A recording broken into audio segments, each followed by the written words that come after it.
Muito bem, meus irmãos e irmãs do Ideal Espírita, mais uma vez juntos aqui, vocês amigos e amigas que nos acompanham aqui na página Estação da Luz Espírita, convidamos para mais um desses programas excepcionais, programa Supimpa. E nós vamos rodar na sequência um programa excepcional porque é um programa que fala sobre a psicologia de Joana de Ângeles. Mas antes eu quero lembrar que a nossa página Estação da Luz Espírita não tem fins lucrativos. O objetivo é exatamente a divulgação da doutrina espírita. Você vai encontrar aqui aquela programação que atenda às suas necessidades, estudo, pesquisa, lazer. É a programação da Web Rádio Cristo Consolador de São Paulo, da Web Rádio Estação da Luz de Natal. Fazemos aí uma triagem, porque são tantos programas bons e não dá para colocar todos. Aí a gente vai procurando aqueles que acreditamos serem mais próximos dos seus interesses e aí colocamos aqui na nossa página Estação da Luz Espírita, que não tem fins lucrativos. O objetivo é divulgar a doutrina. E agora eu convido você para o programa A Psicologia de Joana de Ângeles sobre o amor, com Cátia Faria, na Web Rádio O Cristo Consolador. Programa simplesmente imperdível e muitíssimo obrigado mesmo pela sua companhia. Vamos ao programa.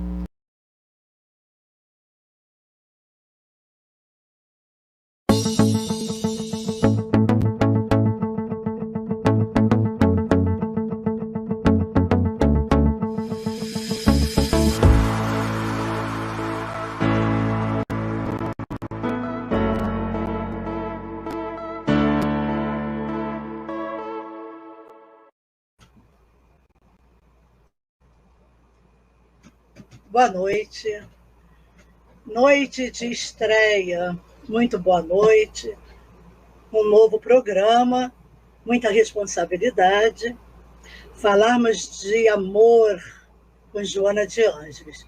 Mas antes de começarmos, vamos fazer uma pequena prece para que a gente possa ir se ambientando. Então, nesse momento, em primeiro lugar, agradecidos a Deus, a Jesus e a Joana de Ângeles. Pedimos a assistência amorosa desses bons espíritos, a Deus em primeiro lugar, que possamos nos sentir confortáveis, que possamos sentirmos-nos embalados pelas vibrações de amor e paz. Que o estudo da noite de hoje possa ser esclarecedor para todos nós. Que assim seja, graças a Deus.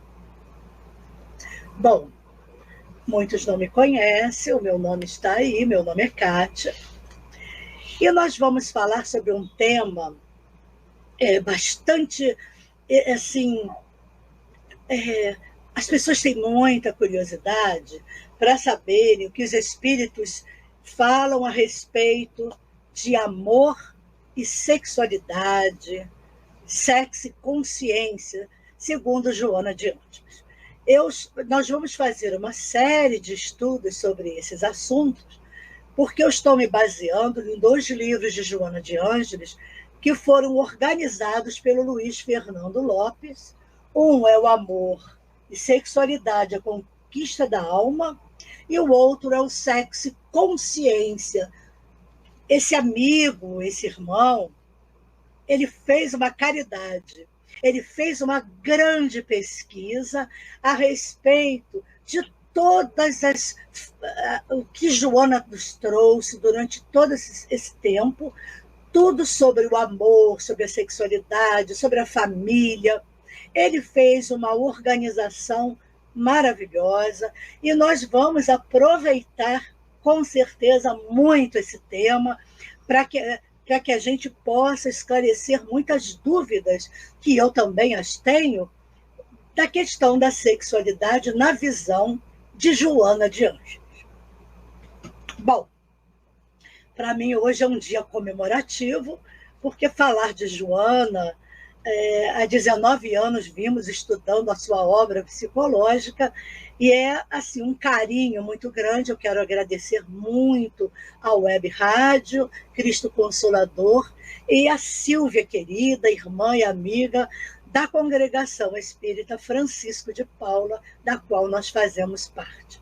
Bom, Joana nos fala que o amor é a alma do universo. E é verdade. que está presente em todas as manifestações da criação. Em tudo que nós vemos que é da criação divina, aí está o amor. Porque Deus fez tudo com amor. A natureza é linda, os animais, os seres humanos, as pedras, as rochas, os minerais, são todos criação divina. E ela diz que acontece? Na real ausência do amor, aí é que ela vai entrar nessa questão da sexualidade. Ela diz que na real ausência desses sentimentos, fixados nos instintos primários, os relacionamentos estão baseados nos interesses das paixões, dos prazeres sexuais imediatistas na busca.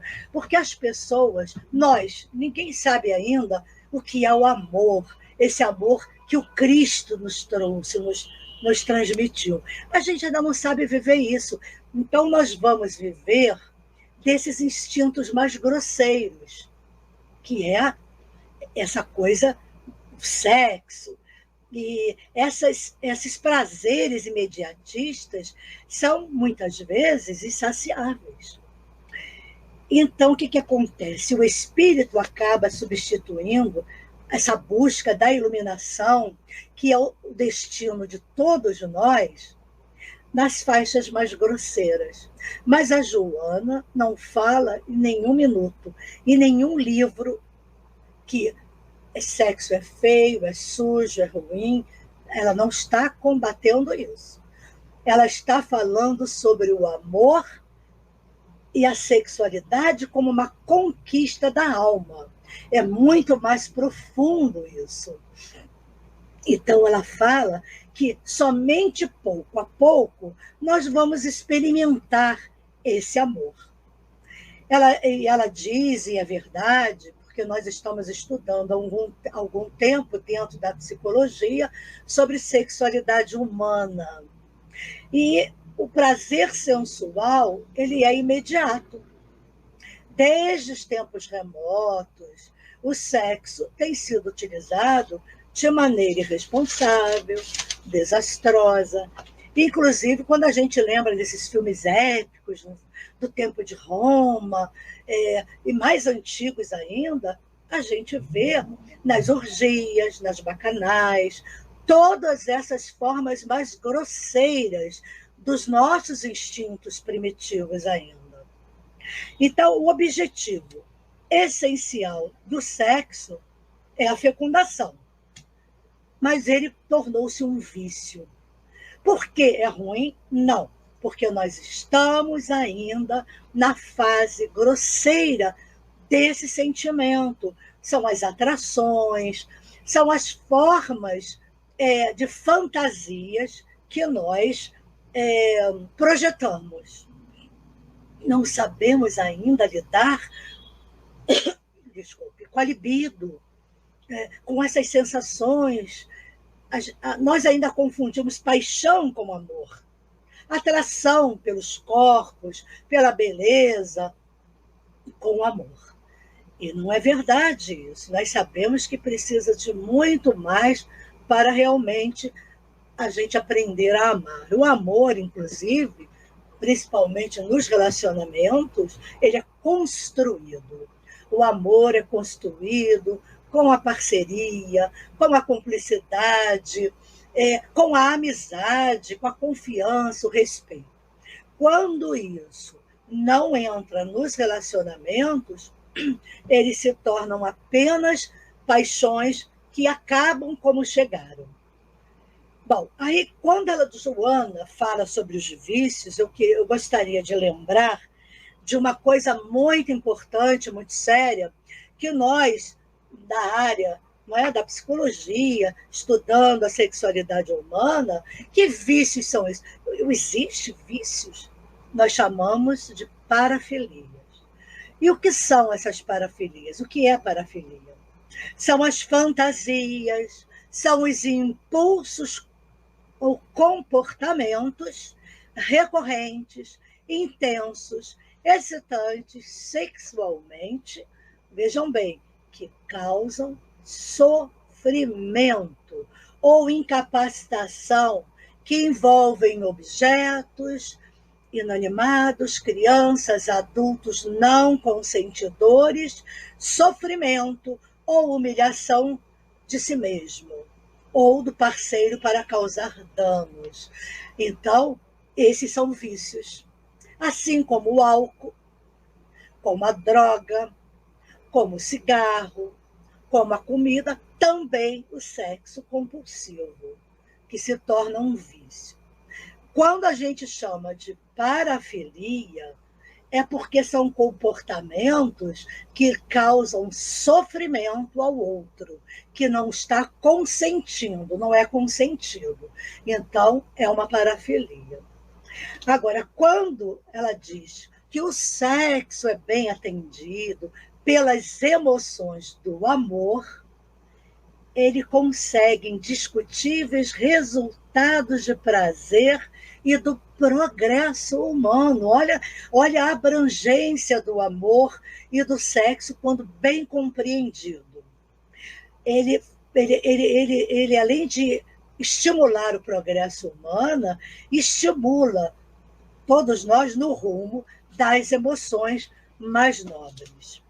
E no capítulo 40 do livro Amor e Sexualidade, a Conquista da Alma, a Joana continua nos mostrando e nos trazendo a questão dessa responsabilidade que existe dentro dos encontros com o amor.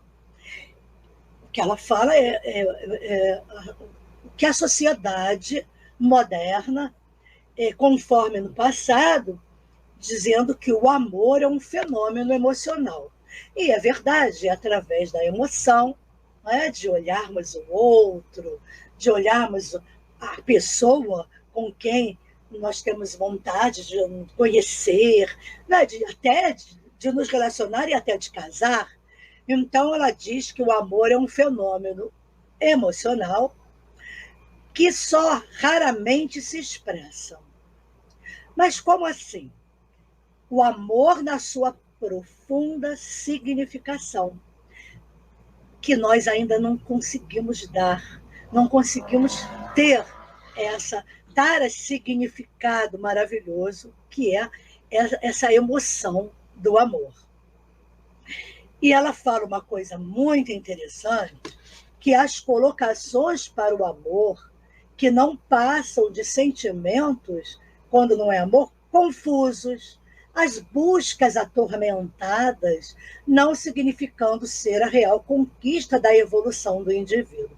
E a gente vê muito isso, podemos observar, nas pessoas que procuram ajuda terapêutica, nas famílias, nos indivíduos, individualmente, e nós vemos como a maioria das pessoas vem até um processo terapêutico atormentada, confusa, com sintomas de depressão, de fobia social, de síndrome do pânico, porque trazem com elas todas essas dificuldades do relacionamento humano.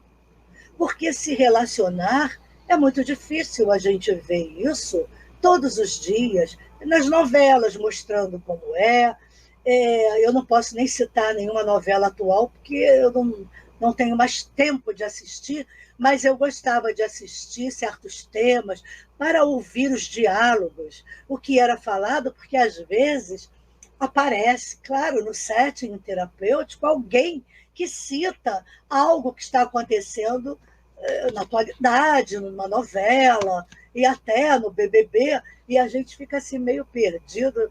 Não sei muito, a gente fica meio assim, sem saber, parecendo que somos alienados. Mas não, às vezes a gente até dá uma olhadinha para ver o que está acontecendo na sociedade moderna, mas estamos atentos, a gente não está perdendo nada. Mas a Joana fala que, na maioria das vezes, o fenômeno do amor é atormentado, esvaziado, assinalado por altos e baixos, sem a profundidade necessária para resistir aos vendavais dos acontecimentos humanos. E nós vemos muito isso, não é? Que vendavais humanos são esses, vendavais dos acontecimentos? É o dia a dia, é a perda do emprego, é a mulher que, às vezes, por causa de uma gravidez, ela ganha muito peso, e aí tem as disfunções hormonais, o homem fica careca, barrigudo, não vamos culpar só a mulher, não. E não é só isso, são os conflitos do dia a dia, são as discussões por mínimas coisas, pela intolerância, pela falta de empatia. É preciso, sim, que numa discussão do casal, que uma fala, é preciso que haja a compreensão do que o outro está passando. Até porque nós sabemos que quando duas pessoas, independente de gênero, duas pessoas vão viver juntas, cada uma vem com um mundo à parte. Eu venho com a minha origem, da minha educação, da religião ou não, da parte social, da escolaridade, e o outro vem também com toda a sua origem, mas podem ser antagônicas esses acertos. Por quê? Às vezes me falta que estou pensando tão rápido. Por que acontece isso? Por causa justamente só da atração sexual. Não houve aquela questão, como ela chama, do amor como um fenômeno emocional. Claro que a gente tem encontrado almas afins, como chamam, porque alma gêmea a gente sabe que não existe. Kardec fala isso, né? Aliás, os espíritos falam a Kardec sobre almas gêmeas. São almas afins, almas que têm em comum, almas parceiras, que na sua grande maioria elas vêm juntas para uma tarefa, muitas vezes uma família difícil, um filho que precisa de atenção, e aquelas almas parceiras vêm para acolher esse espírito. Então existe, aí as pessoas chamam vulgarmente de alma gêmea. Mas não existe alma gêmea, existem almas afins. Então, quando isso não ocorre, e também não ocorre o despertar desse sentimento, dessa emoção maior, a coisa fica sem profundidade, fica só na superfície. E o que acontece? As decepções. Ele se revelou assim. Ela não era assim. Não era assado, não sabe nem fritar um ovo. Aí a gente lembra lá dos antigamente, que eu até me coloco lá nesses antigamente, quando existia cursos para casais, pré-nupciais, existia um pouco mais de atenção e um noivado. Hoje não, hoje eu sei já de tudo, que é ficar. Eu sei, porque os jovens me falam, não, só se pede namoro a menina ou o menino quando a coisa já está séria, o namoro. O namoro ainda pode levar uns 10 anos, e é sério. Já tem o quê? Já existe uma espécie de um contrato. Toda parceria tem que ter um contrato. Existe você tratar com o outro o que você quer. Quais são as nossas expectativas em relação um ao outro. Não pode ser só sexo, só o corpo bonito, ou a beleza, ou o dinheiro, ou tudo junto. Não pode ser isso. Isso é muito pouco, isso é superficial, isso é vazio. Agora, quando se trabalham os dois, a relação, vão se conhecendo melhor, vão vivenciando, vão conhecendo as famílias, as origens, vão conversando como foi a juventude e a infância de cada um, porque todos nós temos uma história. Então, vai acontecendo de você começar a conhecer melhor o seu parceiro ou a sua parceira, não importa.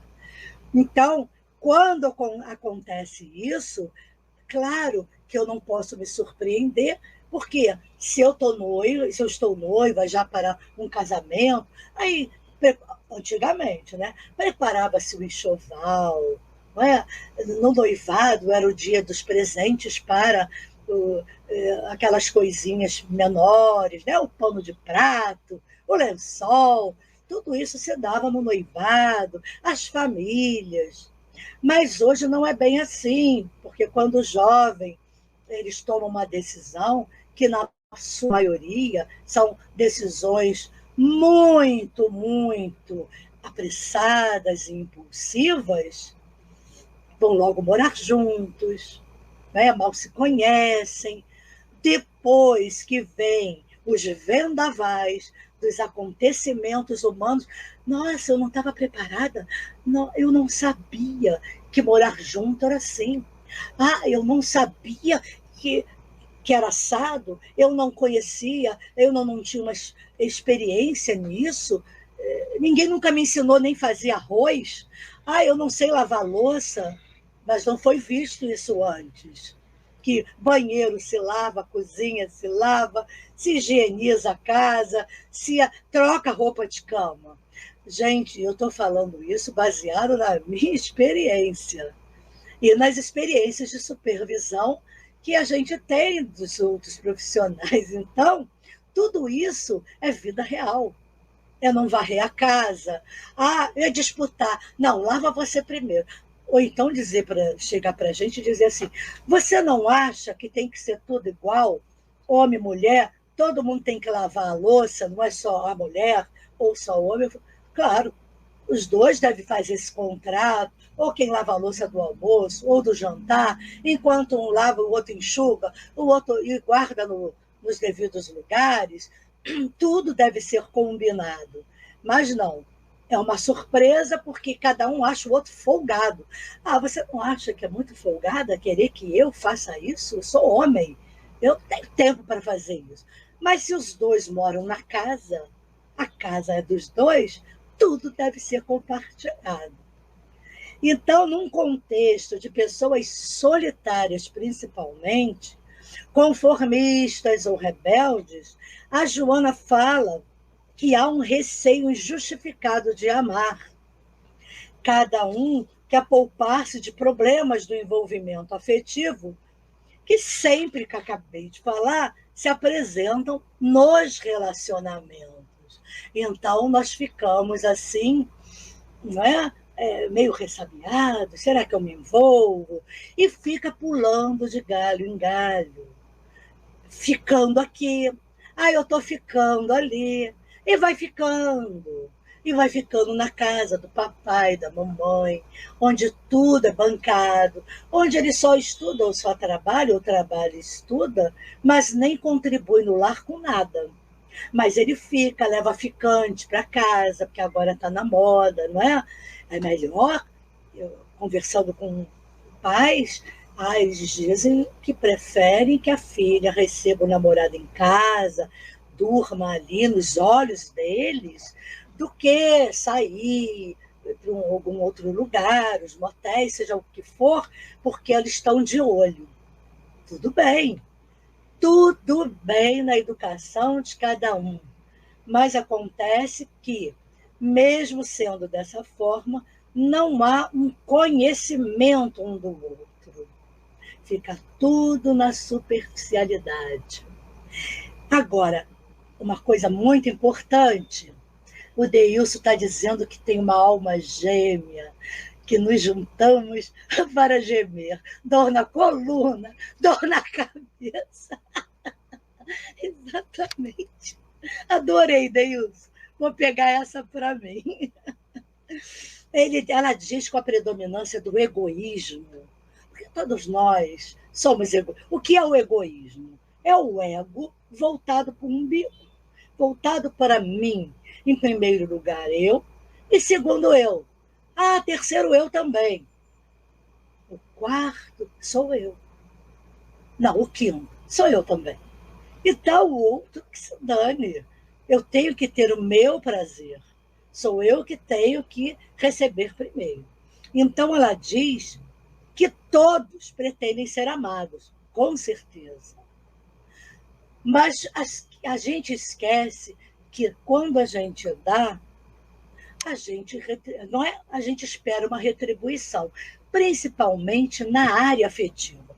Mas em psicologia da gratidão, a Joana, ela pega um pouco pesado, em um outro livro, que eu agora esqueci o nome, que não é da coleção psicológica dela, ela fala que se eu amo, é problema meu.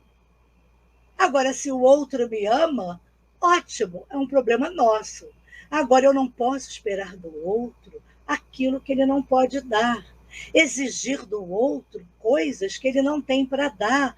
São esses relacionamentos que eu já vivenciei isso no consultório, de pessoas que dizem assim: não, mas eu tenho que controlar ele, porque agora com as redes sociais, gente, ficou o inferno a questão do ciúme, a questão do controle, desde o Zap, do Instagram, deixa eu ver se eu estou me esquecendo de algum, do Twitter, do TikTok agora e do Facebook, que quase assim, ninguém entra. O meu está esquecido lá, coitado, nunca mais nem vi o que tem lá.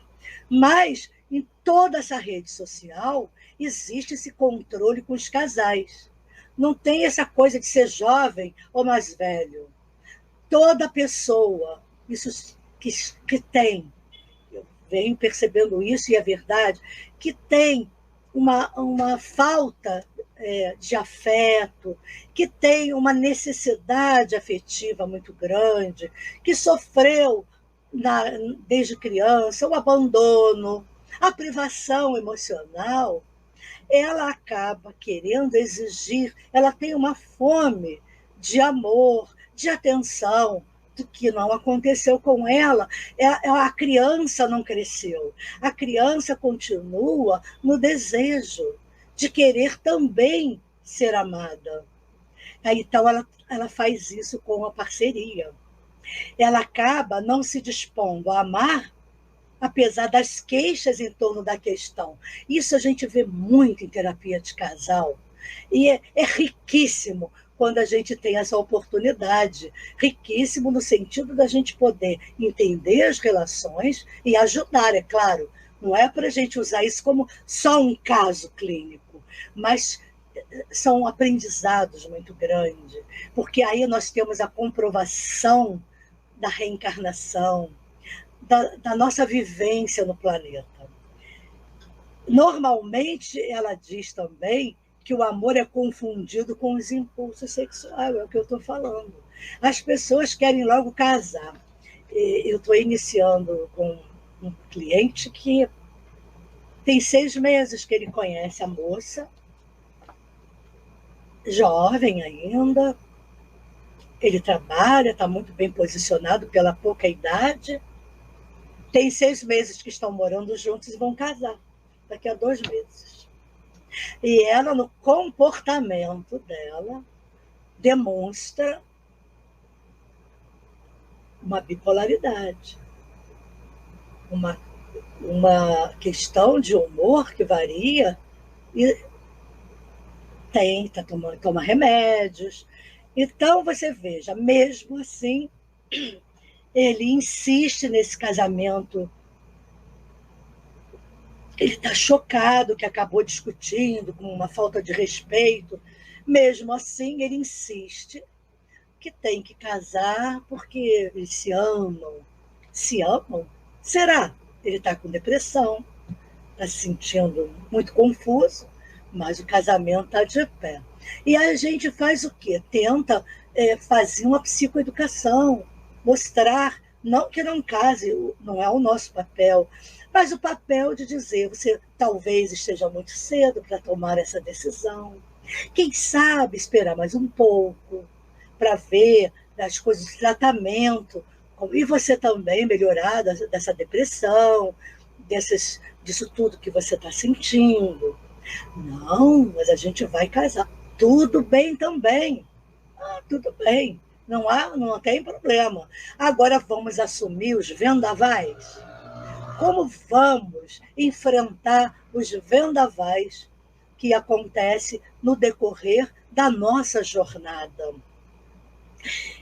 Quando ela diz que o amor é confundido com os impulsos sexuais, que estão raramente amadurecidos e quase nunca portadores de objetivos construtivos. Que quando você faz uma parceria, você precisa ter um projeto de família, de vida em comum. É preciso que tenhamos metas a alcançar dentro de uma parceria igualzinha de sociedade, de negócios, que o casamento é uma sociedade entre duas pessoas que nem são parentes. Então, ela diz que torna-se uma mistura de interesses vulgares com predomínio da busca, das sensações, a prejuízo das emoções enobrecidas. Porque se você fala que um casal deve ter metas, é porque existe as minhas metas pessoais, que são importantes, as metas profissionais, as metas de crescimento. Quem tem religião tem também as suas metas dentro da sua área religiosa, do sagrado, do divino.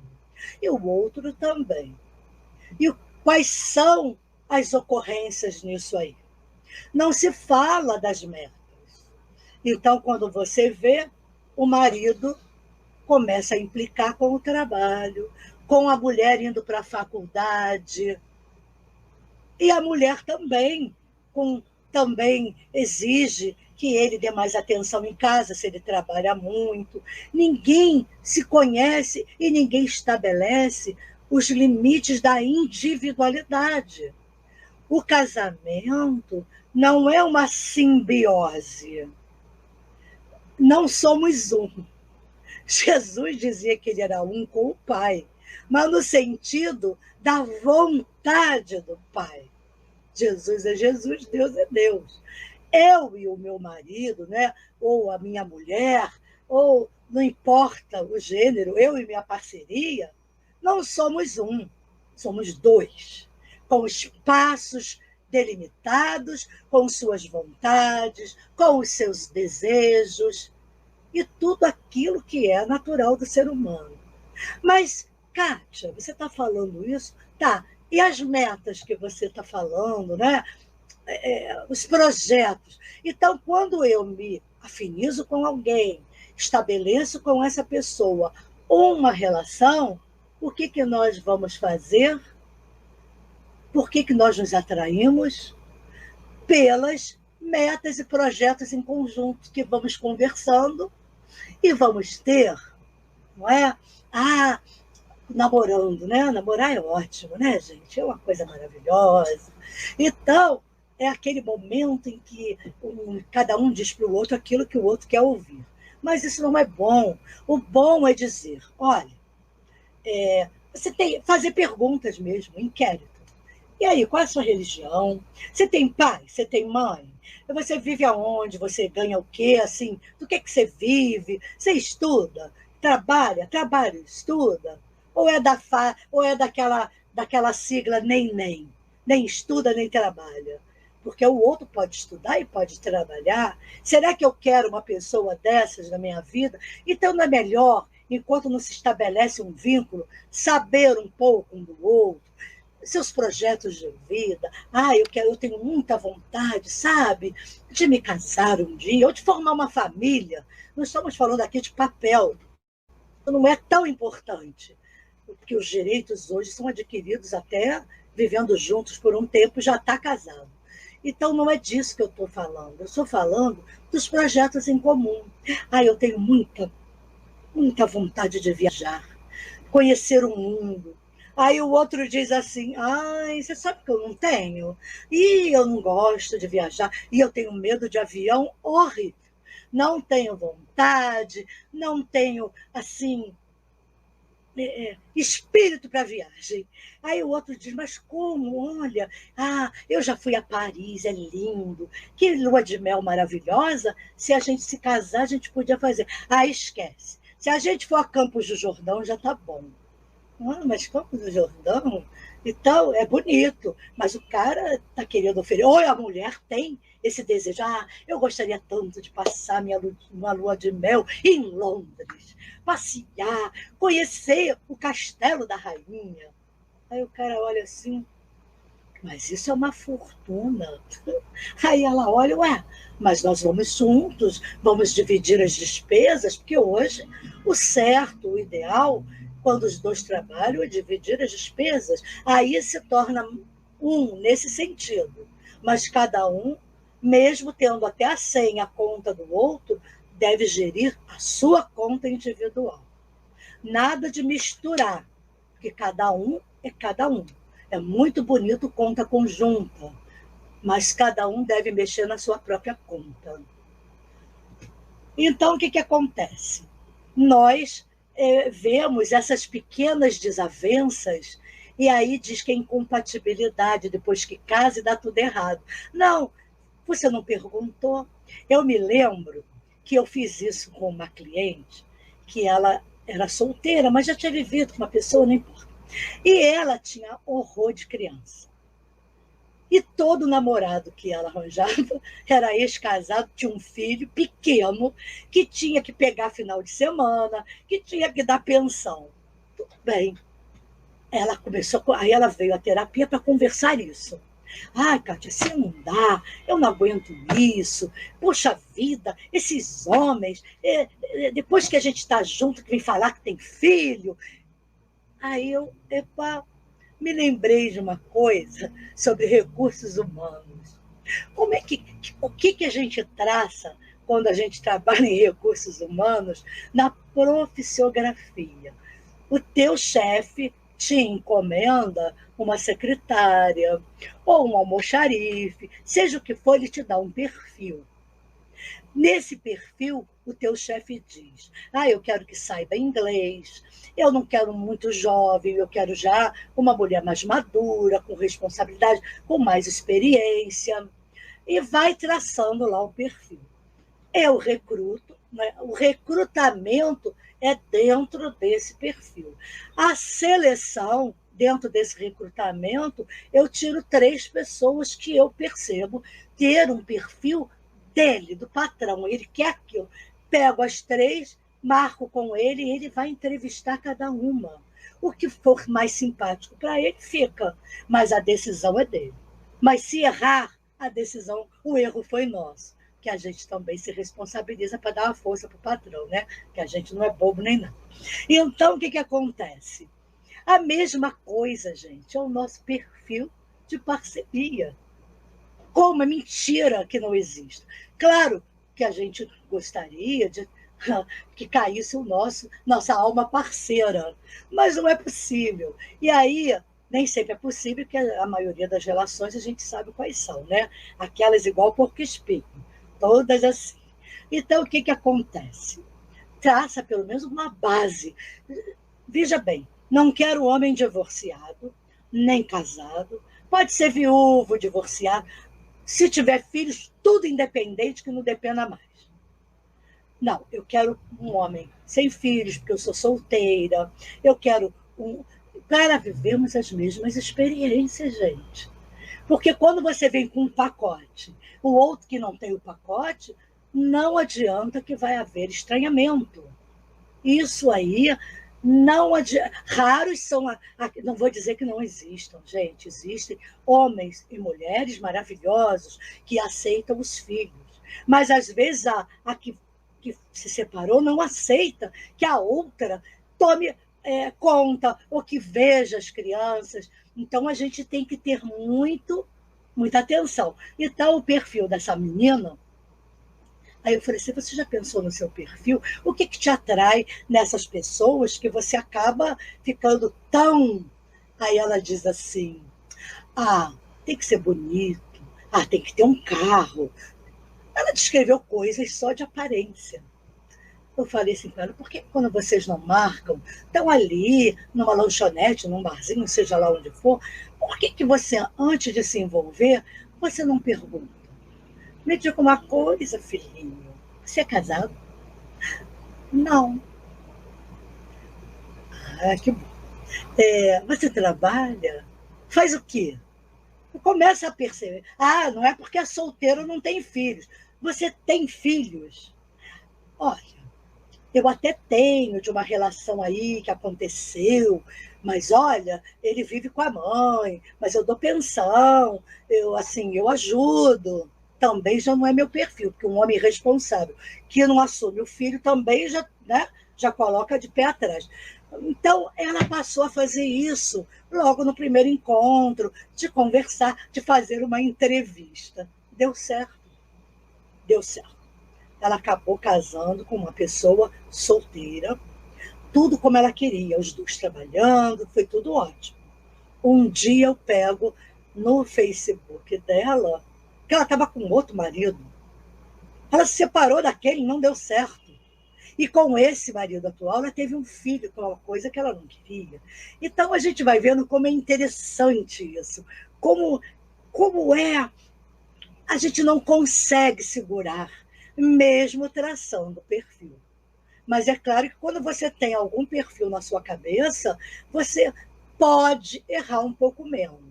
Melhor do que sair por aí casando e morando com todo mundo e tendo um filho de cada pai e não assumindo esse filho, porque aí é que é a grande responsabilidade, que as pessoas não têm ideia de que um passo falso, por causa de um comportamento impulsivo, você gera uma vida que precisa ser vivida com responsabilidade, com amor. Aí ela diz também, eu gosto muito da Joana, porque ela é danada, né? Ela vai no ponto. É imprescindível, portanto, não confundir essas manifestações, dando-lhes as denominações correspondentes que não tem nada a ver com amor. Tudo que eu falei. Tudo isso pode ser qualquer coisa, menos amor.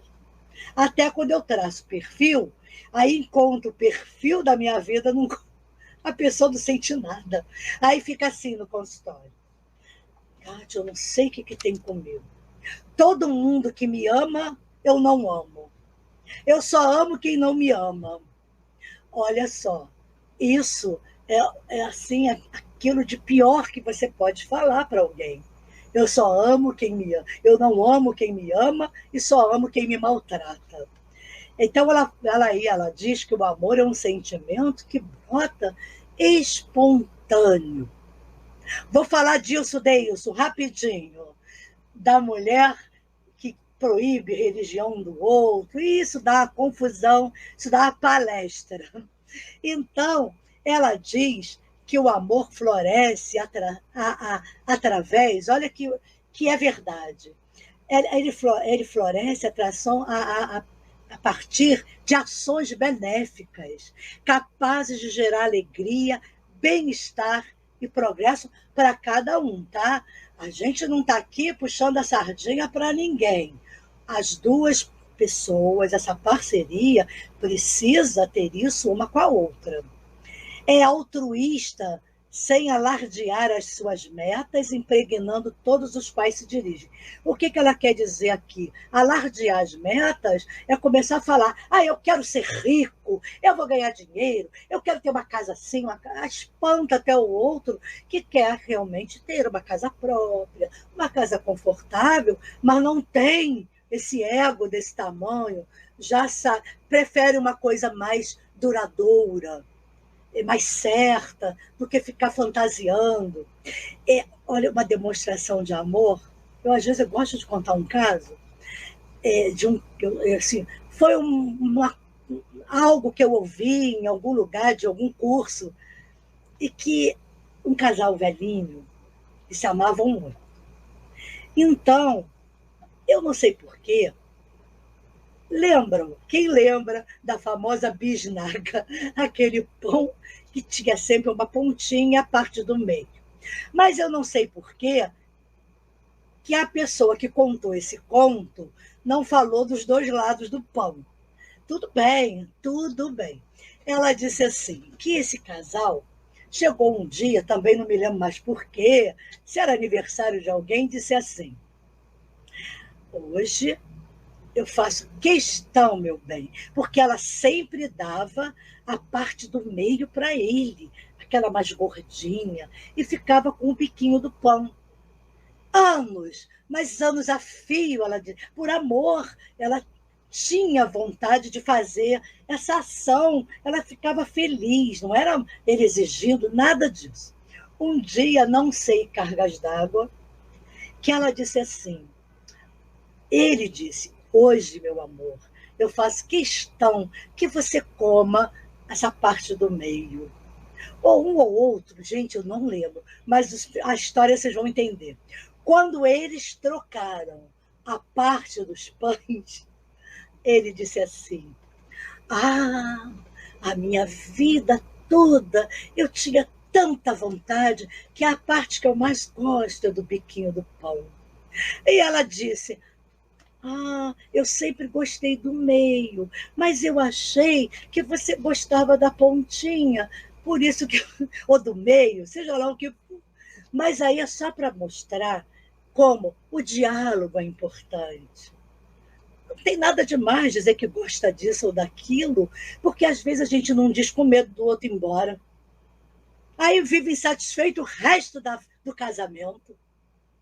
Sem necessidade de dizer, eu não, eu gosto mais do miolinho, dessa parte do meio. E eu adoro o biquinho. Vamos fazer assim, vamos cortar o pão, cada um come o pedaço que gosta. Agora, é claro, se os dois gostam do mesmo pedaço, vamos então variar. Um dia você come o bico, outro dia eu como o meio.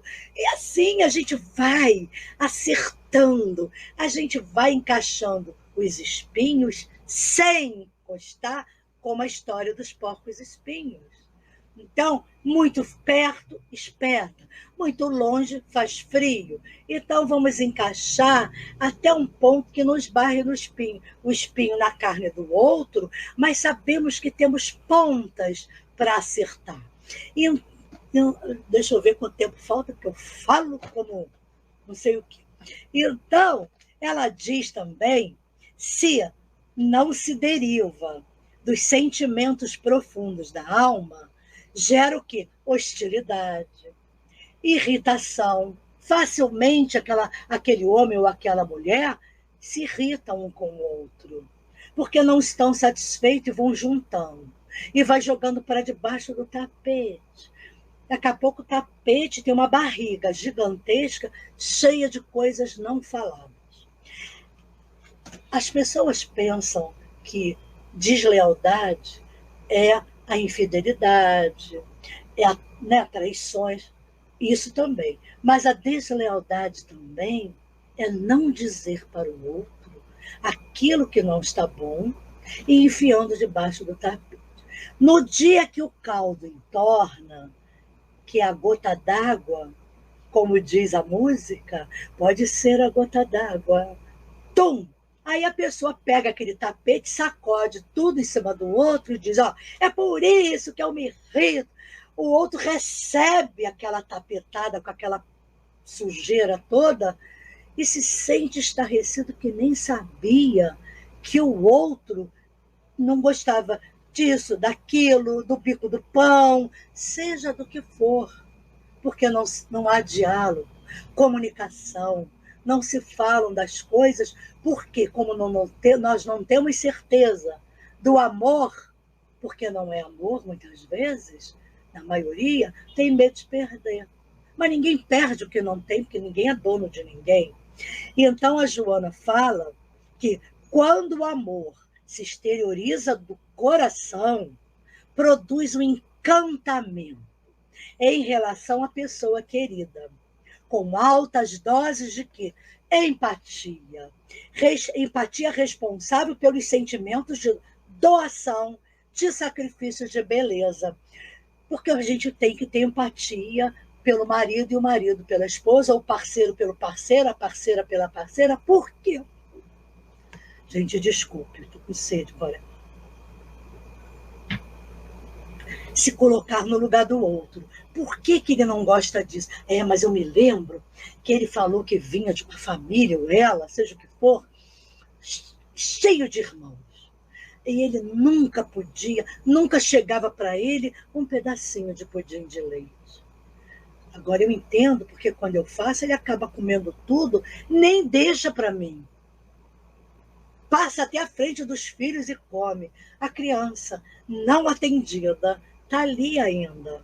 O adulto cresceu apenas no tamanho, na idade, mas a criança ficou lá, esperando o pedacinho do pudim de leite. E aí, a pessoa vai jogando isso tudo para debaixo do tapete e não, se ela não sabe desses detalhes, existe essa empatia. Mas se fosse comigo, os pais eram maravilhosos, dividiam tudo. Eu era filha única, olha, isso aí é desigual. Eu sou filha única, o outro tem 6 irmãos, não podia ser igual mesmo. Ela diz uma outra coisa muito importante, onde são gerados os relacionamentos abusivos. Não permite a dependência, que se torna um mecanismo de apoio, jamais uma forma de realização planificadora. Quando o outro sabe que você depende emocionalmente, tem uma dependência emocional, na maioria das vezes você casa com um abusador. Gente, eu estou falando de abusador do afeto, daquelas pessoas que são abusadoras, tanto homem quanto mulher, no controle, na desvalorização, na desqualificação, mas beija, abraça e diz que ama.